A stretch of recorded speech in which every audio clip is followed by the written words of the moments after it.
በፊቼ ከተማ የፖሊስ ልብስ በመልበስና ሽጉጥ በመታጠቅ ዝርፊያ ስትፈጽም የነበረች ሴት ተይዛ ክስ ተመሰረተባት። በሰሜን ሸዋ ዞን የፊቼ ከተማ አስተዳደር የፖሊስ የደንብ ልብስ በመልበስና የጦር መሳሪያ በመያዝ የዘረፋ ወንጀል ስትፈጽም የነበረች ሴት በቁጥጥር ስር ዋለች።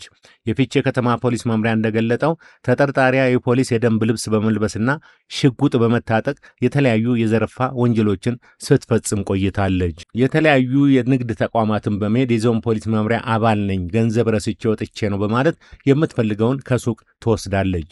እምነት ለማትረፍ ስትል የራሷን ፎቶና ሽጉጥ ታጥቃ የተነሳችውን ምስል በማሳየት ዕቃዎችንና አልባሳትን በግድ ስትወስድ እንደነበር ፖሊስ አስታውቋል።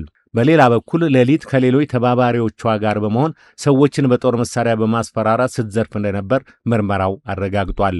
ከህብረተሰቡ በደረሰ ጥቆማ መሰረት ፖሊስ ክትትል በማድረግ ተጠርጣሪዋን ተከራይታ በምትኖርበት ቤት ውስጥ ከአንድ የቱርክ ሽጉጥ፣ አንድ የወገብ ካርታ፣ 2 የክላሽንኮቭ ጥይት ካርታ፣ 1 ጎራዴ ከተለያዩ የፖሊስ የደንብ ልብሶችና 3 የፖሊስ ዱላዎች ጋር በቁጥጥር ስር ውላ ምርመራ እየተጣራባት እንደሚገኝና ለሕግ እንደምትቀርብ የፊቼ ከተማ ፖሊስ አስታውቋል። የጓደኛውን ሞባይል በመጠቀም ገንዘብ ወደ ራሱ አካውንት ያስተላለፈው ግለሰብ ክስ ተመሰረተበት። ተጠርጣሪ በእምነት ያዝልኝ ብሎ በሰጠው ስልክ ብር ወደ ራሱ አካውንት በማስተላለፍ የተጠረጠረው በየካ ክፍለ ከተማ ወረዳ 8 ሾላ አካባቢ ነው። የግል ተበዳይ ከጓደኛው ጋር ከነበሩበት ምግብ ቤት ካርድ ልግዛ ብሎ ስልኩን ሰጥቶ በወጣበት አጋጣሚ ተጠርጣሪ የግል ተበዳይን የሞባይል ባንኪንግ ሚስጥር ቁጥር በስራ አጋጣሚ ያውቀው ስለነበር 48,000 ብር ወደ ራሱ አካውንት ማስተላለፉን በየካ ክፍለ ከተማ ፖሊስ መምሪያ የአድዋ አካባቢ ፖሊስ መምሪያ ገልጿል። የግል ተበዳይ ጉዳዩን እንዳወቀ ለፖሊስ ያመለከተ ሲሆን ፖሊሱም ምርመራውን በመጀመር ወደ ተጠርጣሪው የተላከውን ገንዘብ በማስወጣትና በኤግዚቢትነት በመያዝ መዝገቡ ተደራጅቶ ለአቃቤ ሕግ መላኩን ፖሊስ መምሪያው ጠቁሟል። የተጠናቀረውን የወንጀል መዝገብ የተመለከተው አቃቤ ሕግም በተጠርጣሪ አብርሃም ፍቃዱ ላይ ክስ በመስረቱንም ማወቅ ተችሏል። የባንክ የይለፍ ቁጥሮችን ጨምሮ የግል ሚስጥሮችን በአግባቡ መጠበቅ ከመሰለ የወንጀል ድርጊት ራስን ማዳን ስለሚያስችል ተገቢውን ጥንቃቄ ማድረግ እንደሚገባም የአዲስ አበባ ፖሊስ ዋና ጠቅላይ መምሪያ መልእክቱን አስተላልፏል። ካቴና ፕሮግራማችንም ዛሬም የባለሙያ መልእክት አለው። ፓስወርዶችን ፒናችንን ለሰው አለመናገር ፌቨራብል ኮንዲሽን ነው፣ ቀላል ማድረግ። አንዳንድ ሰው ፓስወርዱ የተወለደበት ዓመተ ምህረት ወይ ልጁ የመጀመሪያ ስም የሚታወቁ አሉ፣ ወይ ገሳ ያደርጋሉ። ገሳ ብለው ሊገመቱ የሚያችሉ ፓስወርዶችን መጠቀም፣ የይለፍ ቃሎችን ማለት ነው መጠቀም ያስፈልጋል። የብዙ ሰው ገስ ይደረጋል። ያንን ተጠቅመው ሞክረው 10 ሞክረው ሊያገኙ ይችላሉና የይለፍ ቃሎቻችንን ጠንካራ ማድረግ ለነሱ ፌቨራብል ኮንዲሽን እንዳይሆን ያደርጋል። ሌላው ደግሞ በተቻለ መጠን ትልቁ ነገር መረጃ አለመስጠት ነው። እሱ ነው ትልቁ የሚመቻቸው። በቀላሉ ትረስት አድርገን መስጠው ነገር ክፍተትን ይፈጥራል። ከኔ ውጪ ከሌላ ሴት ጋር ግንኙነት አለህ በማለት ባሏን በመጥረቢያ በተደጋጋሚ በመምታት የግድያ ወንጀል የፈጸመችው በእስራት ተቀጣች። በቦረና ዞን ተልተሌ ወረዳ ነዋሪ የሆነችው ተከሳሽ በአስራዎቹ ዕድሜ እያለች በአካባቢው የታወቀ ሰው በወላጅ ቤተሰብ ጥየቃና ፈቃድ ትዳር ትመሰርታለች። ጥንዶቹ በሁሉም ዘንድ በአርአያነት የሚጠቀስና የሚነሱ ሲሆኑ ከተወሰኑ ዓመታት በኋላ ግን በሁለቱ መካከል ግጭቶች እንደነበሩ የዞኑ ፖሊስ ዋና መምሪያ የወንጀል ምርመራ ክፍል ይገልጻል። ጥንዶቹን ያላስማማቸው ምክንያት በዋነኛነት ሚስት ከኔ ውጪ ከሌላ ጋር ይሄዳል የሚል ሲሆን ከአንዴም ሁለቴ በባለቤቷ ላይ ጥቃት ለማድረስ አስባ እንዳልተሳካላት ለፖሊስ በሰጠችው ቃል ማረጋገጥ ተችሏል። እንደ ፖሊስ መረጃ ባል በተደጋጋሚ በሚደርስበት ዛቻና የጥቃት ሙከራ ፍራቻ ለብቻው በር አካባቢ ፍራሽ አንጥፎ ለማደር እንደተገደደ መረዳት ተችሏል። ግንቦት 14 ቀን 2018 ዓ.ም ምሽት 5 ሰዓት ላይ ሚስት አቅዳ ባዘጋጀችው ስለታም መጥረቢያ ባለቤቷ እንደተኛ በተደጋጋሚ በመምታት ሕይወቱ እንዲያልፍ አድርጋለች። የቦረና ዞን ከፍተኛው ፍርድ ቤት ሰኔ 15 ቀን 2018 ዓ.ም በዋለው ችሎት ተከሳሽ በ20 ዓመት እስራት እንድትቀጣ ወስኖባታል።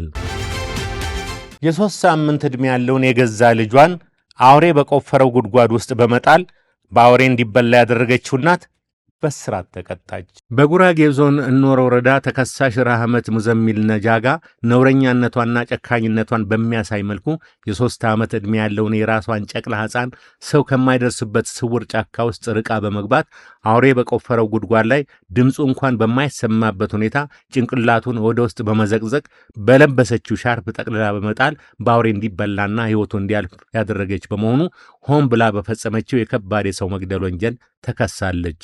የጉራጌ ዞን ከፍተኛው ፍርድ ቤት ሰኔ 11 ቀን 2018 ዓ.ም ባወለው ችሎት ተከሳሿ እጇ ከተያዘበት ጊዜ ጀምሮ በሚታሰብ በ16 ዓመት ከ6 ወር ጽኑ እስራት እንድትቀጣ መወሰኑን ዜናው ገልጿል። እወድሃለሁ በማለት ከባሏ ጋር በመተባበር በማኅበራዊ ሚዲያ አማካይነት 500 ሺህ ብር ያታለለችው ግለሰብ ከነተባባሪዎቿ በቁጥጥር ስር ዋለች። የወንጀል ድርጊቱ የተፈጸመው በሸገር ከተማ አስተዳደር በመልካኖኖ ክፍለ ከተማ ውስጥ ሲሆን የክፍለ ከተማው ፖሊስ ዋና መምሪያ የወንጀል ምርመራ እንደገለጸው ተከሳሾቹ ሐሰተኛ የማህበራዊ ሚዲያ በመክፈት በጋራ የባንክ አካውንት መስርተዋል። በዚህም ሐሰተኛ የማህበራዊ ሚዲያ አንደኛ ተከሳሽ የግል ተበዳይን የፍቅር ቃላትን በመጠቀም ተዋውቃ ኑሮዋ በውጭ ሀገር እንደሆነ በማስመሰል ካግባባችሁ በኋላ ትውውቃቸውን ታጠናክራለች። ለማስተማመንም የባለቤቷና የሁለተኛ ተከሳሽን ስልክ ትሰጠዋለች። የግል ተበዳይም የተሰጠውን ስልክ ተቀብሎ ሲደውል እናቷ በከፍተኛ ሁኔታ ታመው ሆስፒታል መግባታቸውን በሐዘኔታ ይገልጹለታል።